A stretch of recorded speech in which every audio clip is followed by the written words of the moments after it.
You won't believe what happened when our HOA president decided to destroy my disabled sister's wheelchair ramp while she was at work. What this entitled neighbor didn't know, though, was that my sister wasn't just another resident in the neighborhood. She was the state governor. And when they messed with her, it would turn into the biggest mistake of Karen's HOA career. But how did the whole neighborhood get pulled into a nationwide scandal? Stay tuned, and don't forget to subscribe for more shocking HOA stories. It was the 5th violation notice we had gotten that month. This one, like all the others, was about my sister's wheelchair ramp. My blood boiled when I saw it taped to our front door. I crumpled the paper up and tossed it into the growing pile of notices from Karen Sanders, our HOA president. Behind me, I heard Sarah's electric wheelchair as it worked its way up the ramp. "Another one of Karen's love letters, huh?" Sarah asked with a tired smile. You could see the exhaustion in her eyes from working a full day, but she never complained. Not about her job, not about the car accident that put her in the wheelchair 6 months ago, and not even about Karen's constant harassment. You'd think being HOA president would keep her busy enough, I muttered, looking through the kitchen window. There Karen was, standing in her driveway, taking pictures of our ramp with her phone. The woman's perfectly styled hair and expensive workout clothes couldn't hide the look of pure spite on her face. I remembered the day we had installed the ramp. We had followed every rule to the letter. We hired a licensed contractor, got the proper permits from the city, and even used the exact shade of gray paint that matched our house. But Karen showed up before the concrete was even dry, waving the HOA rulebook like it was some magic wand. Section 8, paragraph 3 clearly states all external modifications must be approved by the board, she had said, her voice dripping with fake concern. We have to maintain property values. You understand? What really made me angry was how she kept scheduling HOA meetings about the ramp at times when Sarah couldn't attend. Not that Sarah could have gone anyway. She was too busy running the state. Yeah, that's right. My sister isn't just any homeowner. She's the governor of the state. But we had kept that quiet in the neighborhood. We just wanted to maintain some privacy while Sarah recovered. Last week I caught Karen measuring the ramp with a tape measure at 6 a.m. When I confronted her, she claimed she was just doing her duty as the HOA president. I started documenting everything after that, taking videos, saving her notices, and keeping a log of every interaction. Something in my gut told me we'd need it. This morning, things were different. As I helped Sarah into her car for her physical therapy appointment, I noticed Karen standing outside with 2 men in suits near her house, pointing at our ramp and acting like they were making a big decision. One of them was taking notes, and the other was snapping pictures. I don't like this, I told Sarah. Maybe it's time we let them know who they're really messing with. Sarah shook her head. I won't use my position to get special treatment. We'll handle this the right way, through proper channels. But as I watched Karen smile triumphantly, handing thick manila envelopes to the men in suits, I couldn't shake the feeling that just following the rules might not be enough this time. I pulled out my phone and started recording. That's when I heard Karen's voice carried across the yard in the morning breeze. Yes, we'll need that bulldozer here first thing tomorrow. The board has already approved the removal. My heart stopped. They wouldn't really tear down the wheelchair ramp, would they? I rushed inside, checked our security cameras, and grabbed our folder of permits. What I found in our files would change everything. A discovery that would make Karen regret ever messing with us. As I sat down for breakfast, the rumbling of heavy machinery outside startled me. My spoon clattered against the bowl as I rushed to the window. My heart nearly stopped. There was Karen, standing in our front yard in her signature red blazer and perfectly styled blonde hair, pointing at our wheelchair ramp while a man in a construction hat nodded along. I grabbed my phone to record everything as I ran outside. The morning sun was barely up, and most of our neighbors were still asleep. But a bright yellow bulldozer was parked in our driveway, its metal blade gleaming menacingly. 2 workers in bright orange vests were measuring the ramp with yellow tape, while Karen clutched a stack of papers to her chest like they were worth a fortune. "What do you think you're doing?" I called out, my voice shaking more than I wanted it to. Karen's face lit up with that fake smile she always wore at HOA meetings. "Oh good, you're home," she chirped, walking toward me in her designer heels, which sank slightly into our fresh grass. "I have here an emergency order from the HOA board. This structure is in direct violation of community guidelines, Section 423. She waved a paper in my face but pulled it back just as I reached for it. I took a deep breath, just like Sarah taught me when she gave campaign speeches. Karen, we submitted all the proper paperwork. We have approval from the city. The city isn't the HOA, dear. She cut me off, her smile never fading. And as president of the board, it's my duty to maintain our community standards. This ramp is an eyesore that's bringing down property values. Just look at how it clashes with the neighborhood aesthetic. The bulldozer's engine revved, and I felt my stomach drop. I pulled up the property maps on my phone, the ones Sarah had made me save, showing our property lines and permits. This is illegal. You can't just demolish someone's property without proper notice or a court order, I shouted, my voice gaining strength. Karen just laughed, a high-pitched sound that made my skin crawl. Notice was given 3 weeks ago via certified mail. We have the receipt right here, she said, pulling out another paper showing a signature. I didn't recognize. I frantically called Sarah, but it went straight to voicemail. Of course, she was in that closed-door budget meeting today. I tried her assistant, her security team, anyone I could think of, but nobody was answering. The construction workers started placing orange cones around our driveway. One of them seemed uncertain, checking his paperwork multiple times. I noticed him whispering to his colleague, pointing at something that didn't seem right. If you do this, I warned, my voice growing stronger, you'll be hearing from our lawyers. This is a violation of the Americans with Disabilities Act. I started live streaming everything on my phone, making sure to catch every detail. Karen's smile faltered for a moment. The HOA is exempt from... No, the HOA is exempt from... No federal law, I shouted, loud enough for the lights in neighboring houses to flicker on. Our elderly neighbor, Mr. Rodriguez, poked his head out of his front door, but quickly disappeared when he saw Karen. But Karen had already turned to the bulldozer operator, giving him a sharp nod. The machine roared to life, its treads crunching against our driveway. I watched in horror as the blade lowered toward the ramp that had taken us weeks to get properly installed. Last chance, Karen, I said, holding my phone steady. You're making a huge mistake. She turned back to me, her eyes cold, despite her smile. The only mistake was allowing this monstrosity to be built in the first place. Sometimes people need to learn that. Rules exist for a reason. The bulldozer blade scraped the edge of the ramp with a horrible screech. I continued recording as chunks of our carefully constructed ramp began to crumble. What Karen didn't notice was that Mr. Rodriguez had returned, this time with his own camera. More neighbors were gathering, phones raised. Just then, my phone buzzed with a text. It was from Sarah's head of security. Stay calm, keep recording, help is 3 minutes out. For the first time that morning, I smiled. Karen was so focused on her victory that she didn't notice the black SUVs turning onto our street or the distant sound of sirens growing closer. Sometimes, the biggest mistakes come from the smallest bits of missing information, like not knowing that your seemingly ordinary neighbor is one of the most powerful people in the state. And Karen was about to learn that lesson the hard way. The quiet suburban street quickly turned into what looked like a scene from a movie.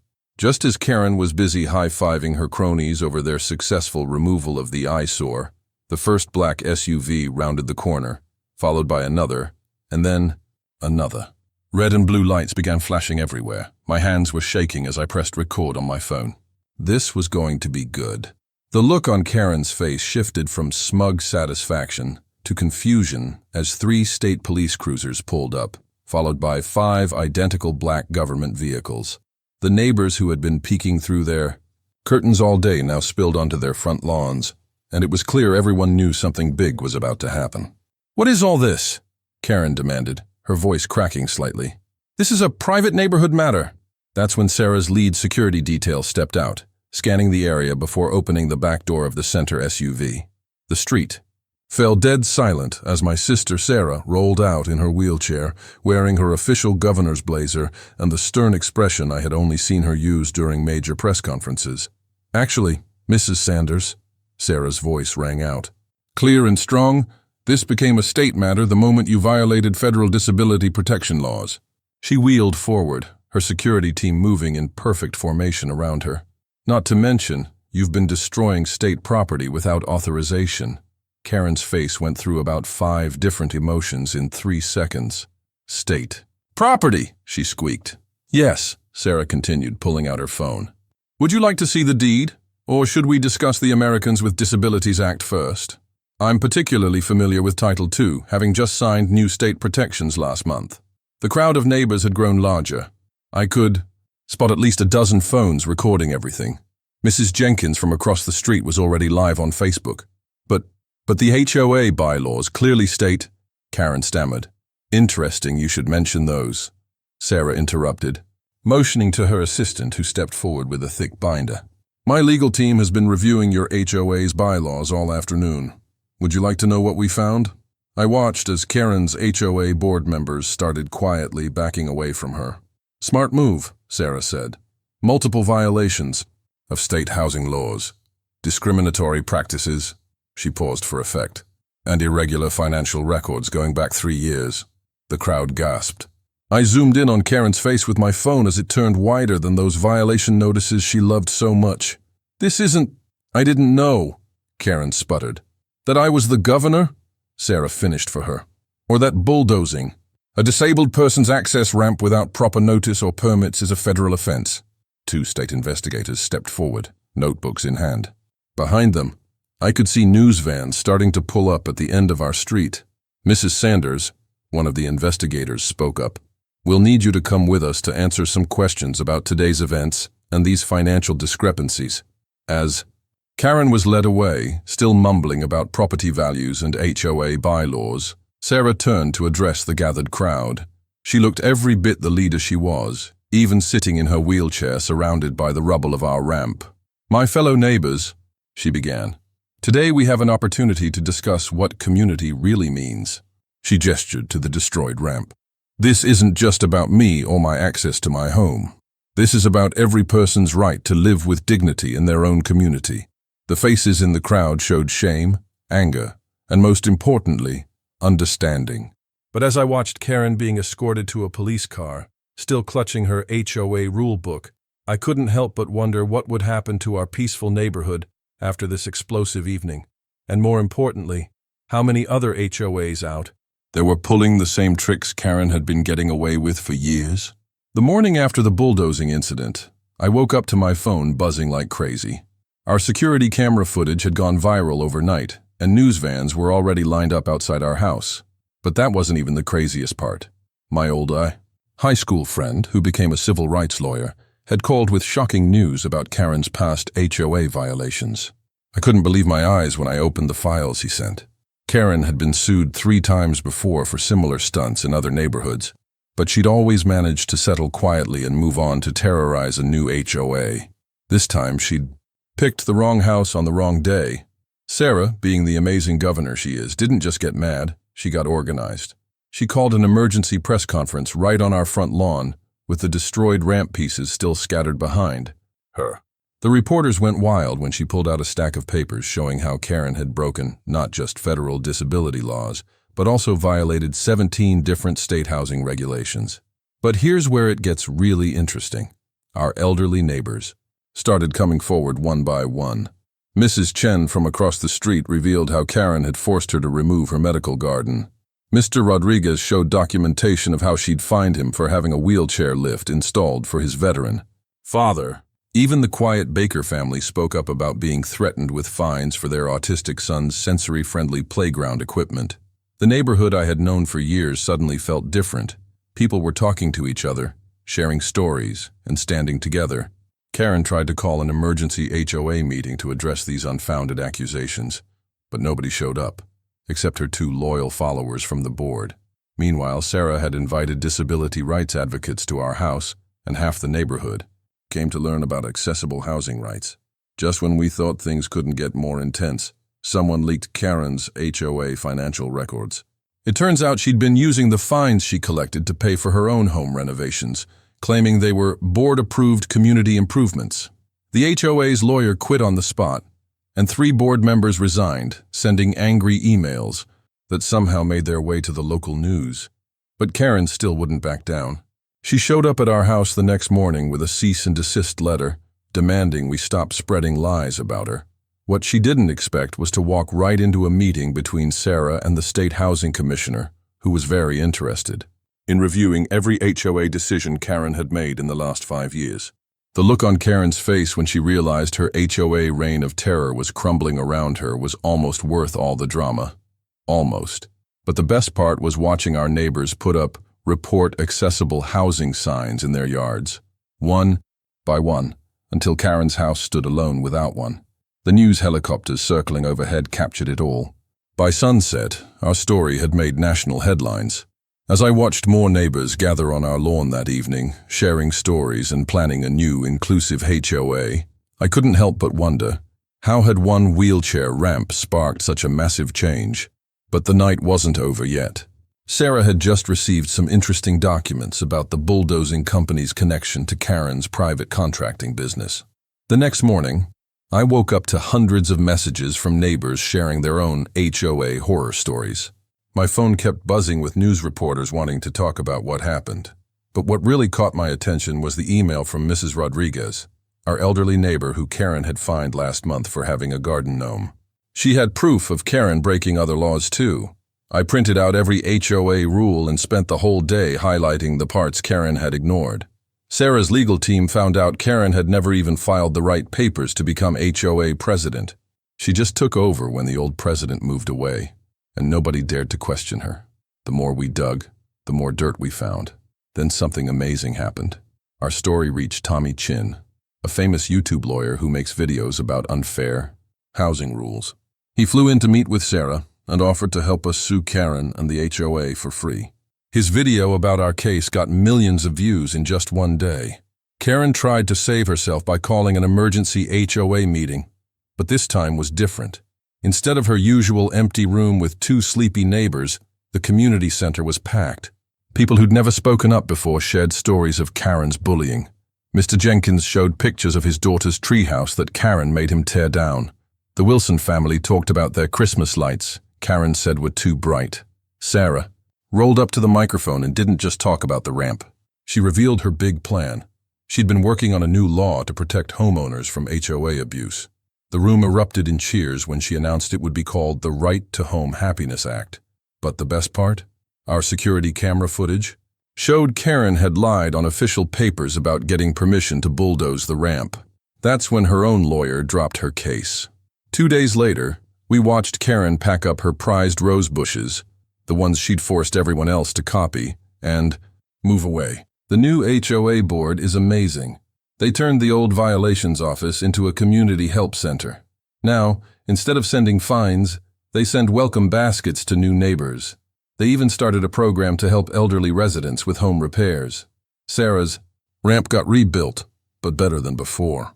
Local artists painted it with beautiful flowers, and it has cool lights that make it glow softly at night. Kids from the neighborhood actually think it's the prettiest thing on our street. Last week, Sarah held a barbecue for the whole neighborhood in our backyard. Watching everyone laugh and share food, where Karen once stood yelling about grass, height rules, made me realize something huge. Sometimes, the worst moments lead to the best changes.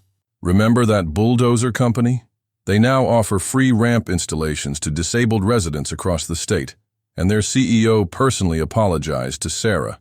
They even started a scholarship fund for students studying disability rights law. VI. Biggest surprise came yesterday. I got promoted to run the state's new homeowner protection office. My first job? Teaching other neighborhoods how to turn their HOAs from bullies into helpers. Sarah says we're just getting started, and you know what? Looking at how much has changed in just 1 year, I believe her. Our story even made it into school textbooks, as an example of standing up to unfair rules. But the real victory isn't in the headlines or the new laws. It's in the little things, like seeing Mrs. Rodriguez's garden gnome army grow bigger every week, or watching kids play freely on their front lawns without fear of violation notices. Karen's old house just sold last week. The new family? They have 3 kids, 2 dogs, and guess what's in their front yard? A wheelchair ramp for their grandmother. Nobody complained. Instead, 5 neighbors showed up to help them unpack. That's when I knew. We didn't just change an HOA. We changed minds. The moment the new family moved in, I knew we had made a real difference. The neighborhood was different now. Instead of fear of fines, people felt like they could breathe again. Karen's reign of terror was over. It wasn't just about what had happened with the ramp. It was about everything that followed. Neighbors, once too afraid to speak up, were now standing together. They were sharing their stories, talking openly about the abuses they had suffered under Karen's leadership, and now, finally, working to build a new community, one where people were heard and treated with respect. As for Sarah, she didn't just stop at a law or a press conference. She became a beacon for change. The Right to Home Happiness Act had passed, and more neighborhoods were waking up to the power of their voices. The story that started with one wheelchair ramp had turned into a movement for fairness and equality. And it wasn't just about the law or the headlines. It was about real people, like Mr. Rodriguez, who now proudly displays his garden gnome, like Mrs. Chen, who can garden without fear of being fined, and like the Baker family, whose son's playground equipment is no longer a target for Karen's rulebook. Our community had evolved, and the ripple effect spread far beyond our neighborhood. Sarah's story, and ours, was no longer just a small fight. It was an inspiration for others. It proved that even when faced with the worst, good people can come together and make lasting change. The final nail in Karen's coffin came when we discovered that her own house was being sold for way below market value, part of the fallout from the scandal that followed her downfall. The community no longer felt oppressed by HOA rules. It felt free. Even the Bulldozer company had its redemption. They started offering free ramp installations for disabled residents across the state, and their CEO personally apologized to Sarah for the role they had played in the destruction of her ramp. They also set up a scholarship fund for students, studying disability rights law as a way to give back. A few months later, I found myself in a new office, one I never imagined I would occupy. I had been promoted to head the state's new homeowner protection office. My first task? Helping other neighborhoods turn their HOAs into helpful, community-driven organizations instead of oppressive forces. And Sarah? She's more determined than ever. Her voice is stronger than it's ever been, and she's not stopping here. We've only just begun to fix what's been broken. Looking at how far we've come, I'm sure that no matter what happens next, the change we started will keep growing. The best part is just the beginning.